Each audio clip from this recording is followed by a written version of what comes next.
they say that when you're in the presence of great people, you know it because they lift the others up around them. And that's what I try to do for other people moving forward too. I'm Joyia Jones of Joyia Inspirational Jewelry, and 8 years ago when my husband Carlo and I opened the store, we were interviewed by the local paper here in St. Croix in the USVI, and he asked me how I got in the business of jewelry. And my response was, I'm not actually in the business of jewelry. I am in the business of connecting with people on a soul level, and I'm just lucky enough to get to do that through jewelry.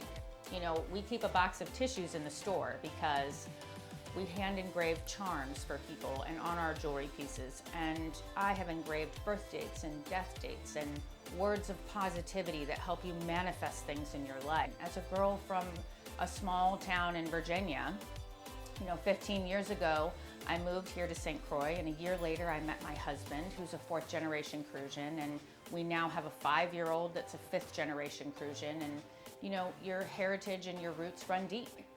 And so the designs that we create are inspired by life around us, and we want to connect with people and help you tell your story. The name Joyia means jewel in Spanish and Italian, just spelled a little differently. So my mom takes full credit for the fact that I guess I'm living my destiny by making jewelry. I've always been a collector of rocks and gemstones. From the time I was a little kid, she would find them in my pockets when she would go to wash the clothes. I've been beading and making jewelry for friends. And then when I moved to St. Croix, I had the opportunity to metalsmith. I started working part-time in the front of the store with Chris and Waylon, friends of mine, around the corner at IB Designs. And I had the opportunity to apprentice with one of their jewelers named Anita.